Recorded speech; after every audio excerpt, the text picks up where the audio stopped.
Dear student, आज के lecture में हम जून 2016 लीनियर अलजेब्रा के क्वेश्चंस करेंगे। T B N cross N matrix with the property T की power N equal to 0 which of the following is या are true. T as N distinct eigen values, T as eigen values of multiplicity N, 0 is the eigen value of T, T is similar to diagonal matrix. T की power N equal to 0, तो ये क्या हो गया, nilpotent matrix हो गई। तो ये नीलपोटेंट मैट्रिक्स है, नीलपोटेंट मैट्रिक्स है तो इस अगर तो इसका करेक्टरिस्टिक्स क्या होगा, करेक्टरिस्टिक्स होगा एक्स की पावर एन, करेक्टरिस्टिक्स पॉलिनोमियल हो गई एक्स की पावर एन। अब मिनिमल क्या होगा, या तो एक्स की पावर एन से छोटा ही होगा ना मिनिमल, तो मिनिमल पॉलिनोमियल होगा एक्स की पावर के, यानी कि के जो है वो less than equal to n हो गया। तो n distinct eigenvalue, T as eigen value of multiplicity n, भाई ये बात तो ठीक है कि T as one eigen value of multiplicity n, क्योंकि एक्स की पावर एन इक्वल टू 0 का मतलब है ए की आइगन वैल्यू होगी जो मतलब ए की टाइप की आइगन वैल्यू होगी जो जिसकी मल्टीप्लिसिटी एन है और 0 के इक्वल होगी। तो हमारे पास सेकंड ऑप्शन सही है, 0 ही एन आइगन वैल्यू, ठीक बात है, 0 इसको सेटिस्फाई कर रहा है। T is similar to diagonal matrix, diagonal matrix की सिमिलर होगी।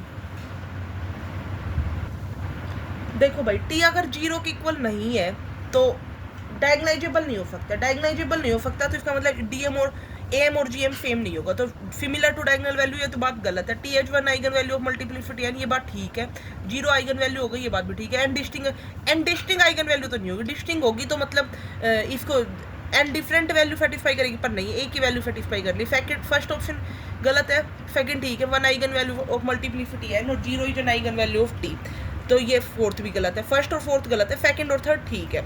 अब आते हैं अगले क्वेश्चन के ऊपर।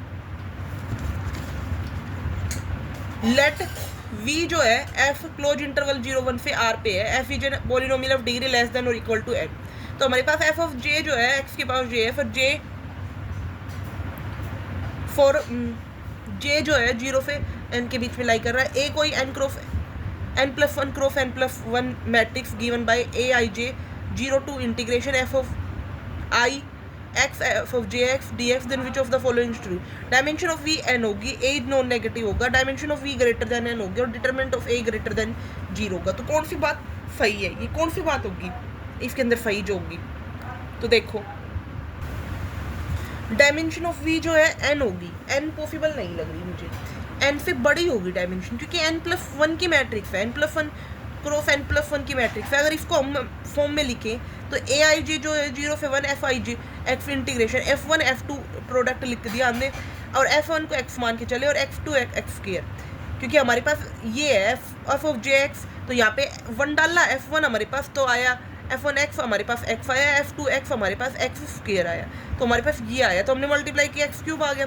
ऐसे हमने धीरे धीरे वैल्यू रखी, तो सिमेट्रिक मैट्रिक्स की जो डायमेंशन निकाली वो n तो नहीं आई, n से बड़ी आई, ठीक है। और ए नॉन नेगेटिव मैट्रिक्स को अगर फॉल करेंगे तो पॉजिटिव डेफिनाइट आएगा, तो यानी कि सेकंड ऑप्शन, थर्ड ऑप्शन भी करेक्ट हो गया। इसकी जब आइगन वैल्यू का प्रोडक्ट करेंगे तो हमारे पास पॉजिटिव आएगा, सारी आइगन वैल्यू पॉजिटिव आ रही है, तो इसका मतलब हमारे पास ए इज नॉन नेगेटिव।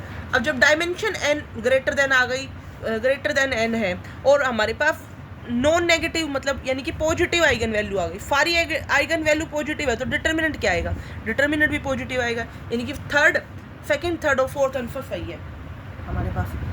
फर्स्ट गलत हो गया, एन नहीं, एन से बड़ी आएगी, एन से बड़ी आएगी और डिटरमिनेंट पॉजिटिव आएगा, एन से बड़ी आएगी, ए नॉन नेगेटिव हो गया, डिटरमिनेंट पॉजिटिव आ गया, यानी कि सेकंड, थर्ड और फोर्थ आंसर सही है। अब देखो ये वाला, इसको कैसे करेंगे, consider the real vector space of polynomial of degree less than और equal to D for p belongs to v। Define किया, p का नॉर्म जो है maximum of p of 0 p dash 0 p के, where pi is the ith derivative of evaluated at 0, the p का norms कैसे define होगा, कौन सी value सही होगी भाई, p नॉर्म्स की जो है, नॉर्म डिफाइन करने के लिए x का नॉर्म इक्वल टू 0, x 0 होना चाहिए, पॉजिटिव होना चाहिए, अल्फा x का नॉर्म इक्वल टू अल्फा का मोड x का नॉर्म, हमारे पास ये चारों कंडीशन होती है नॉर्म्स को सेटिस्फाई करने के लिए। अब इसमें दे रखा है कि मैक्स p का नॉर्म जो है वो इस तरीके से डिफाइन है, maximum of p of 0 p dash 0 p square 0 p की पावर k 0। अब हम ये लेके चल रहे हैं, p का नॉर्म डिफाइन कर रहे हैं, तो हम इसमें क्या करेंगे, कोई आर्बिट्रेरी नंबर लेके चल रहे हैं, पी के एक्स को हमने, अगर इनमें से कोई भी एक पी एक्स 0 मान के चल रहे हैं, तो पी एक्स 0 होगा, तो इसका मतलब क्या होगा, एफ का नॉर्म 0 है तो पी का नॉर्म जो पी एक्स जो है वो 0 होगा तो इसका मतलब ये कंडीशन पे 0 होगा ना, तो यानी कि इनमें से एक को 0 होना पड़ेगा। तो हम यहाँ पे ये कंडीशन तो सेटिस्फाई कर रही है, पहली वाली कंडीशन सेटिस्फाई कर रही है, नॉर्म हमेशा ग्रेटर देन, तो ये सेकंड वाली कंडीशन सेटिस्फाई कर रही है। अब हम लेके चल रहे हैं कि अगर हमने 0 के इक्वल लिया, पी का नॉर्म 0 के इक्वल लिया, पी का नॉर्म अगर हमने 0 के इक्वल लिया तो इसका मतलब हर एक पी को 0 होना पड़ेगा, यानी कि पी का नॉर्म 0 के इक्वल आ गया। तो इसका मतलब क्या हो गया कि पी हमारे पास के है तो के जो है वो greater than equal to D आ जाएगा, greater than equal to D. Greater than equal to D का मतलब पी डी से बड़ा होगा, के greater than equal to D आ जाएगा, के ग्रेटर देन तो डी प्लस 1 भी होएगा, जब डी से बड़ा है तो डी प्लस 1 से भी बड़ा होएगा, यानी कि ऑप्शन इसमें से कौन सा सही बनेगा?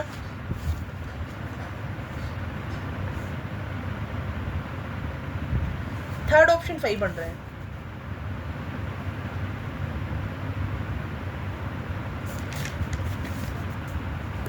यहां से हमने देखा तो डी प्लस 1 से बड़ा हो गया, डी से बड़ा है, तो हमारे पास ऑप्शन के हिसाब से देखिए तो कौन सा सही बन रहा है? थर्ड ऑप्शन सही बन रहा है। बस इसको 0 के इक्वल रख दो, कोई भी के जो है वो 0 के इक्वल कब होगा? जब k greater than equal to D होगा, क्योंकि जो 0 है वो रूट है पी ऑफ एक्स का, मल्टीप्लिसिटी इसकी कितनी है? डी। 0 रूट हो गया पी ऑफ एक्स का, तो मल्टीप्लिसिटी कितनी, और मल्टीप्लिसिटी कितनी है? डी। तो इसका मतलब के जो है वो greater than equal to D होगा। अगला क्वेश्चन देखो, A B N cross N real matrix है such that determinant of A greater than 0 है, बी लेस देन 0 है, टी हमारे पास ये कंसीडर किया। तो इसमें से चार ऑप्शन में से कौन सी बात है? C of T is invertible for each T belongs to close interval 0 1, there is a T naught belongs to open interval 0 1 such that phi of t is not invertible, phi of t is not invertible for each t belongs to closed interval 0 1, phi t is invertible for only finitely many t belongs to closed interval 0 1। कैसे solve करेंगे इसको?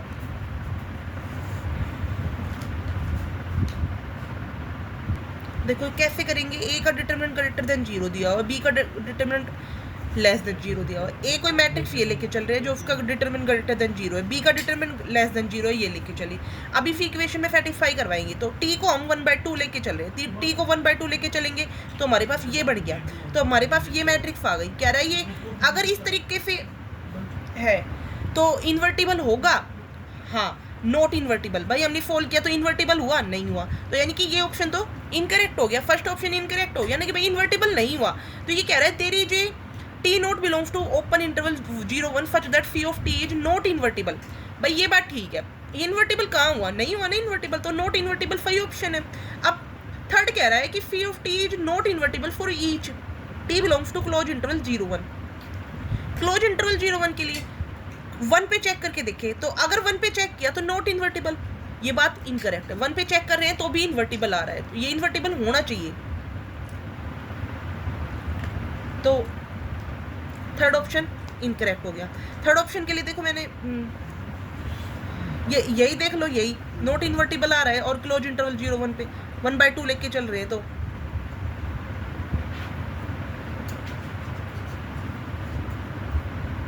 अगर 1 पे check कर रहे हैं, 1 पे check कर रहे हैं तो ये इन्वर्टिबल आ रहा है, और इसके अंदर 1 पे चेक कर सकते नहीं है तो इन्वर्टिबल आ रहा है, यानी कि second option third option incorrect हो गया।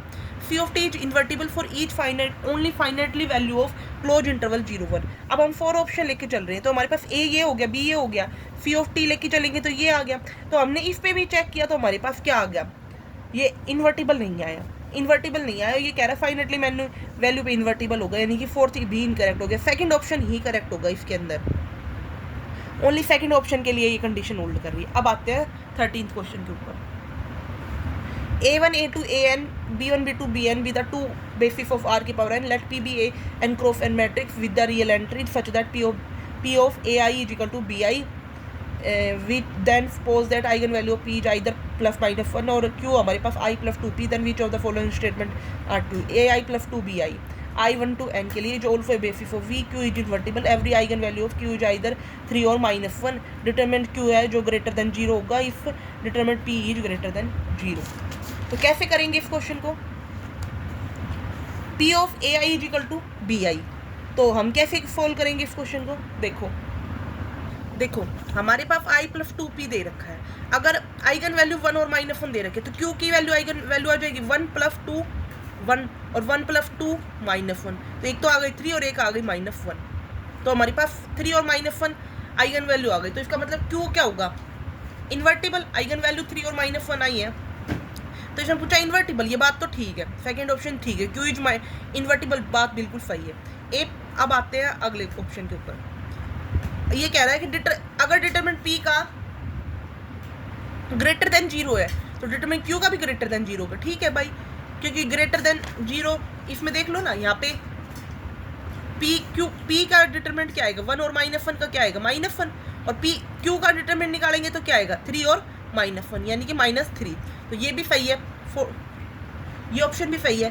आगे क्या करते हैं? अब कह रहा है कि A + 2 सेकंड सही है, फोर्थ सही है। एवरी आइगन वैल्यू की Q इज आइदर 3 और -1, ये बात भी ठीक है। अब सिर्फ फर्स्ट ऑप्शन बचता है AI + 2BI। इसको कैसे करेंगे? Alpha i AI + 2BI। Alpha i AI + 2BI की वैल्यू कितनी है? P AI। तो यहाँ से अल्फा i बाहर ले लिया, I + 2P AI हमारे पास ये आ गया। तो अल्फा इसको ये क्या है? I + 2P Q × AI। Q हमने बाहर कर दिया, alpha I AI। Alpha I AI summation I to n = 0। ये यही कह रहे हैं कि AI + 2PI is also a basis. बिल्कुल ठीक बात है। अल्फा I हमने यहाँ से देखा ना, इस फॉर्मेट में लिखा जा रहा है, ये इस फॉर्मेट में ये बेसिस बन रहा है, ये यानी कि ये बी ऑप्शन करेक्ट है। तो हमारे पास 4 ऑप्शन सही हो गए, फर्स्ट, सेकंड, थर्ड और फोर्थ, 4 ऑप्शन सही है। अब अगला क्वेश्चन देखो, ये क्वेश्चन है,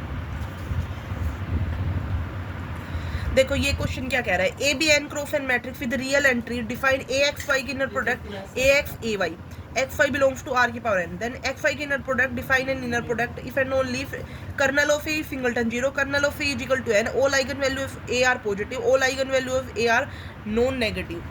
तो हमारे पास इनर प्रोडक्ट XY की डिफाइन है AX और AY। तो कैसे करेंगे? इसमें क्या पूछा है कि इनर प्रोडक्ट डिफाइन है, तो ये इनर प्रोडक्ट क्या होगी? कर्नल ऑफ ए सिंगलटन 0 होगी, रैंक n होगी, तो आइगन वैल्यू सारी पॉजिटिव होगी, आइगन वैल्यू सारी नॉन नेगेटिव होगी। तो देखो कैसे करेंगे इस क्वेश्चन को।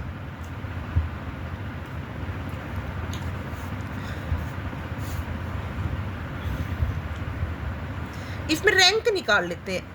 AX और AY की इनर प्रोडक्ट हमारे पास AX इज इक्वल टू 0 है, तो इसका मतलब X को 0 होना पड़ेगा, यानी कि मैट्रिक्स इन्वर्टिबल हो गई। AX जो है वो 0 कब होगा हमारे पास? जब AX इक्वल टू 0 X 0 होगा, तब A इन्वर्टिबल मैट्रिक्स हो गई। तो इसका मतलब क्या हो गया कि इसकी रैंक तो फुल आएगी। और ये क्या होगा?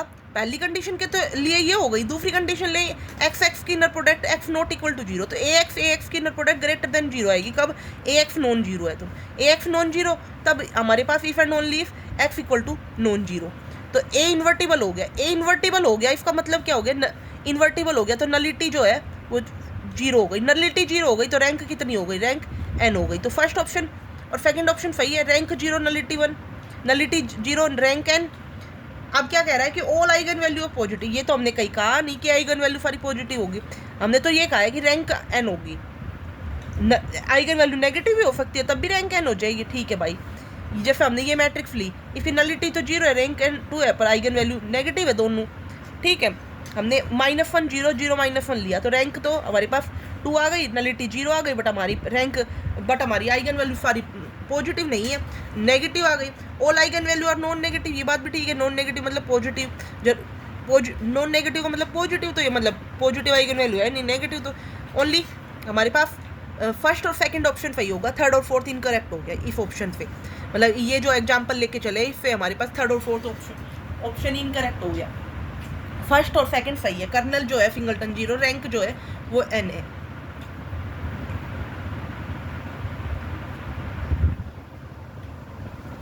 देखे तो XY की इनर प्रोडक्ट AX AY और AX AY, इसको हम यूं लिख सकते हैं, AX का ट्रांसपोज AX,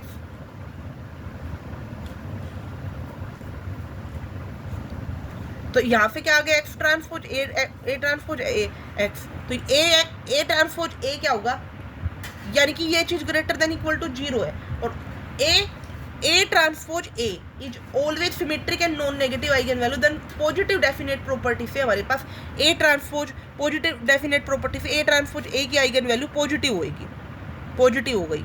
तो इसका मतलब क्या हो गया, कर्नल जो है वो ए का सिंगलटन 0 आ गया, जो है अगर कर्नल सिंगलटन 0 है तो रैंक जो हमारे पास ऑटोमेटिकली एन हो गई, यानी कि फर्स्ट और सेकंड ऑप्शन करेक्ट हो गया। आगे देखो 15th क्वेश्चन देखो, हमारे पास ये क्वेश्चन दिया है, suppose v1 v2 vn are unit vector in r की power n such that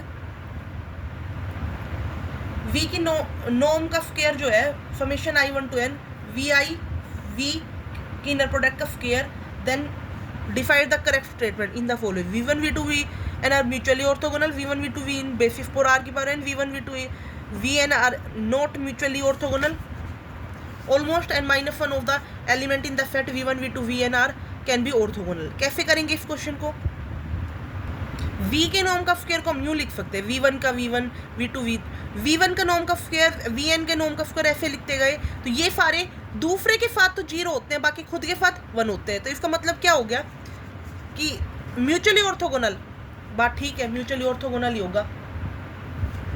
basis linearly independent भी होंगे भाई, रैंक फुल है v1 v2 vn, तो रैंक फुल है तो ये बेसिस भी होगा mutually orthogonal, not mutually orthogonal गलत, पहला और दूसरा ऑप्शन सही है, तीसरा गलत, और n-1 of the element in the set can be orthogonal गलत बात, n-1 यानी कि इससे कम एलिमेंट्स ऑर्थोगोनल होंगे गलत बात, सारे ऑर्थोगोनल होंगे तभी ये लीनियरली इंडिपेंडेंट हो, यानी फर्स्ट और सेकंड ऑप्शन सही है, बाकी ऑप्शन इनकरेक्ट है। Thank you for watching my video, if you like my video then subscribe my YouTube channel. अगर कोई डाउट आती है तो मुझसे ये क्वेश्चन कमेंट में कर सकते हो कि समझ नहीं आया, मैं दोबारा समझा दूंगी, बाकी फुल एक्सप्लेनेशन मैंने कर दी है अच्छे से। अगर आपको कोई दिक्कत आती है तो आप मुझे कमेंट कर सकते हो। Thank you for watching my video, if you like my video then subscribe my YouTube channel.